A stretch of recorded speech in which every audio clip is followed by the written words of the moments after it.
Hello everyone, welcome to the Royal Institute with Rajni. Today we are discussing about the osmosis and diffusion. It is the topic of the fundamental unit of life.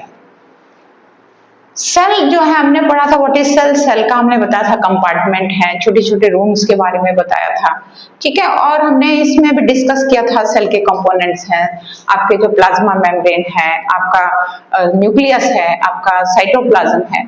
तो हमने वहां discuss किया था कि plasma membrane क्या है, एक बहुत इंटेलिजेंट सिक्योरिटी गेट है। तो वहां से आपकी एंट्री होती है और एग्जिट होते हैं मटेरियल्स। तो यहाँ हम डिस्कस करेंगे कि किस टाइप से पार्टिकल्स की मूवमेंट्स होती है। तो इसके दो प्रोसेस हैं, एक है आपका ऑस्मोसिस, एक है आपका डिफ्यूजन। ऑस्मोसिस क्या है और डिफ्यूजन क्या है, उससे पहले हम डिस्कस करेंगे एक्टिव एंड पैसिव। एक्टिव क्या होता है बेटा, ये ट्रांसपोर्ट होता है, इसके अंदर हमें जो है ट्रांसपोर्ट ऑफ पार्टिकल्स होते हैं जहां एनर्जी की रिक्वायरमेंट्स होती है। एंडोसाइटोसिस और एक्सोसाइटोसिस इसके जो है दो पार्ट है। पैसिव ट्रांसपोर्ट के अंदर क्या है, नो एनर्जी रिक्वायर्ड, ये इसके अंदर आता है आपका डिफ्यूजन एंड ऑस्मोसिस।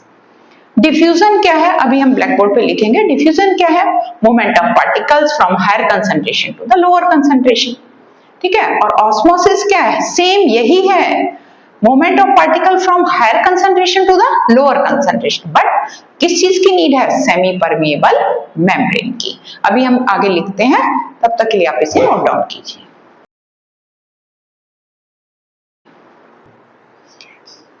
आप लोगों ने नोट डाउन कर लिया होगा, जैसा कि हमने कहा था कि पैसिव ट्रांसपोर्ट के अंदर हमें एनर्जी की जरूरत नहीं होती, तो उसमें हमने दो आपके प्रोसेस पढ़े थे, डिफ्यूजन और ऑस्मोसिस। डिफ्यूजन क्या है, movement of particle from higher concentration to region of the lower concentration. ये तब तक रहता है जब तक इक्विलिब्रियम नहीं आता।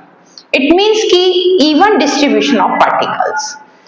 इसके अंदर क्या क्या जरूरत होता है बेटा, इसके अंदर जो है it occur in all medium, solid में भी होगा, लिक्विड में भी होगा और गैसेस में भी होगा। गैसेस का तो आपने देखा है कि परफ्यूम की जो स्मेल है पूरे रूम में स्प्रेड हो जाती है, इसी टाइप से इंक स्प्रेड इनटू द आपका जो है वाटर के अंदर कर सकते हो, या फिर आप देखते हो कि लंग्स से जो है एयर आती है वो आपके ब्लड्स के अंदर जो है मिक्स हो जाती है, ये भी डिफ्यूजन का एक एग्जाम्पल है।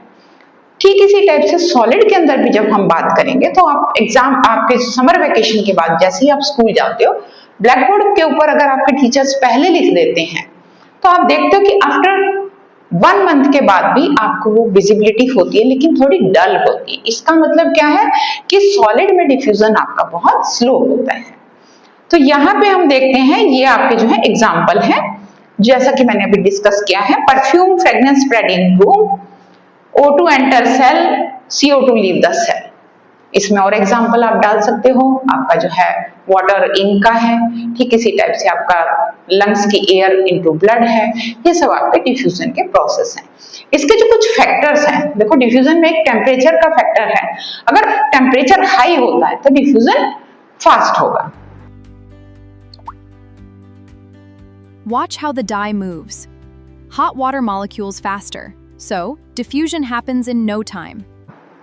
सेकेंड जो है, अगर मॉलिक्यूल्स छोटे हैं, पार्टिकल्स छोटे हैं, तो इजीली डिफ्यूजन हो जाता है। थर्ड जो है आपका आ रहा है यहाँ पे कि डिफ्यूजन के अंदर हम बात करें सरफेस एरिया की, अगर सरफेस एरिया आपका वाइड है, सरफेस एरिया लार्ज है, तो डिफ्यूजन ऑल्सो फास्ट। तो अब हम पढ़ेंगे इसके आगे नेक्स्ट आपका ऑस्मोसिस। अभी हम लोगों ने डिस्कस किया था डिफ्यूजन के बारे में, अब हम करेंगे ऑस्मोसिस के बारे में। ऑस्मोसिस भी कुछ नहीं है, ऑस्मोसिस के अंदर भी क्या है, movement of particle from higher concentration to the lower concentration, लेकिन इसके लिए किस चीज की नीड है, semi permeable membrane. It occur only in the liquid medium. और इसके अंदर क्या है कि आपका जो है सॉल्यूशन जो है ऑस्मोसिस के अंदर हम बात करें तो आपके 3 टाइप के आते हैं, एक आपका हाइपोटोनिक, हाइपरटोनिक और आइसोटोनिक। हम पहले इजी वाला कर लेते हैं। आइसो का मतलब है equal, concentration of the cell inside the cell and concentration of outside the cell, both are equal, तो वहां कोई चेंज नहीं होता है, तो उसको हम बोलते हैं आइसोटोनिक।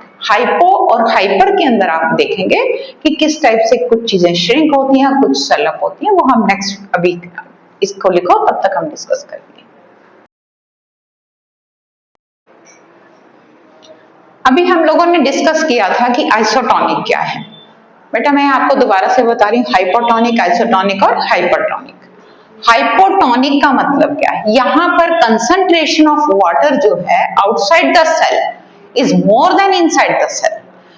कंसंट्रेशन जो है इनसाइड द सेल आपकी कैसी है, लेस है, बाहर कैसी है, ज्यादा है।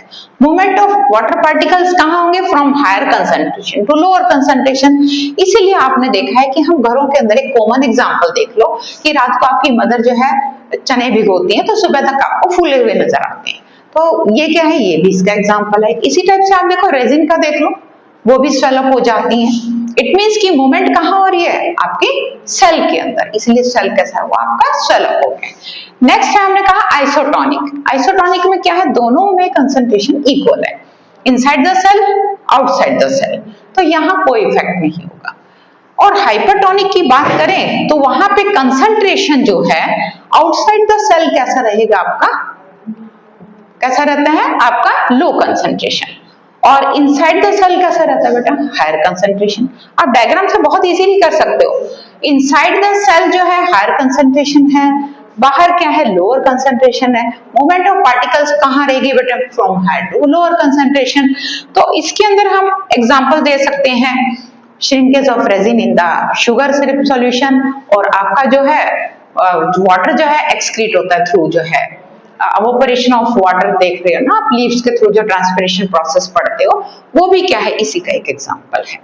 तो अब हम आगे करेंगे एंड ऑस्मोसिस, एक्सऑस्मोसिस, प्लाज्मोलिसिस, एंडोसाइटोसिस। इसके लिए हम एक नेक्स्ट अलग से वीडियो बनाएंगे।